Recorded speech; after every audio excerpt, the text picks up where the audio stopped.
আসসালামু আলাইকুম ভিউয়ার্স, আশা করি সবাই ভালো আছেন। আজকে আমি আপনাদের দেখাবো আমরা যে সিলেটি ভাষার বর্ণমালায় একটি দেয়াল লিখেছিলাম, সে দেয়ালটি শুরু থেকে শেষ পর্যন্ত কিভাবে লিখলাম, কতটুকু সময় লেগেছিল, পুরোটা আজকে আমি আপনাদের দেখাবো।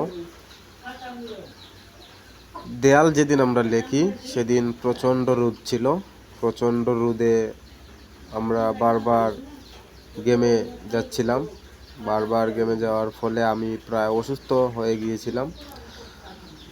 আজ ৩-৪ দিন ধরে আমি অসুস্থ আছি। কিছুটা আজকে স্বস্তি ফিরেছে। ৩-৪ দিন অসুস্থ থাকার পর আজ মোটামুটি ভালো ফিল করতেছি। ফারহান আমাকে জিজ্ঞেস করতেছে, ভাই কেন মাঝখানে গ্যাপ কেন রাখা হয়েছে? আমি বললাম, মাঝখানে আমাদের সিলেটি বর্ণমালাগুলো বসানো হবে, পাশে ডান সাইডে আছে আমাদের বাংলা ব্যঞ্জন বর্ণগুলো। আমাদের দেয়ালটি লিখতে সহায়তা করেছেন, শ্রম দিয়েছেন আমাদের আর্টম্যান, স্মৃতি আর্ট নামে পরিচিত শামসুল ভাই। খুবই নিখুঁত কাজের একজন আর্টম্যান শামসুল ভাই, খুবই সুন্দর আর্ট করেন। আমি দেখলাম, আমি যে 4 ঘন্টা লেগেছিল আমাদের দেয়াল এবং সাইনবোর্ডে, আমি পুরোটা সময় দাঁড়িয়েছিলাম ওইখানে, ওই রোদের মধ্যে দাঁড়িয়েছিলাম। আমি দেখেছি শামসুল ভাই খুব নিখুঁতভাবে কাজ করেন এবং কাজ রেখে কোথাও মানে যান না এবং বসেন না বা অন্য কোনো প্রসঙ্গ নিয়ে কথাও বলেন না। ভাইকে অসংখ্য ধন্যবাদ আমাদের এত সুন্দর করে দেয়ালটি অঙ্কন করে দেওয়ার জন্য। প্রচণ্ড রোদের জন্য শামসুল ভাই ছাতা ব্যবহার করছেন, কিন্তু আমি আসলে ছাতা ব্যবহার করিনি, যার জন্য অতিরিক্ত রোদ লাগার কারণে, বারবার গেমে যাওয়ার কারণে আমি অসুস্থ হয়ে যাই। এখনও অসুস্থ আছি।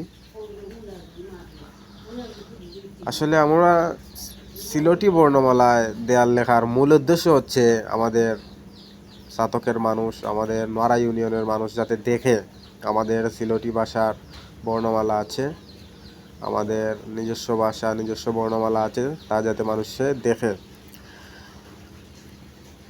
মানুষ যাতে জানতে পারে আমাদের ইতিহাস সম্পর্কে, আমাদের ভাষা সম্পর্কে। সেজন্য আসলে লেখা। একটা সাইনবোর্ড আমরা লিখেছি।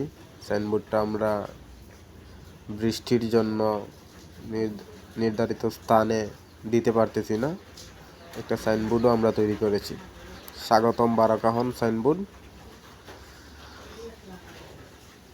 তো যাই হোক, আমরা এই ধরনের ছোটো ছোটো কাজ করে কিছুটা সাহস জোগাচ্ছি, সামনে আরও ভালো ভালো কাজ করার ইচ্ছা আছে। আপনারা সবাই আমাদের সাথে থাকবেন, সাপোর্ট করবেন, ভুল হলে সংশোধন করার জন্য পরামর্শ দিবেন, এইটাই চাই। আর অনেক কিছু ভুল হতে পারে, বলবেন, আমরা সংশোধন করব, আমাদেরকে দেখিয়ে দিবেন।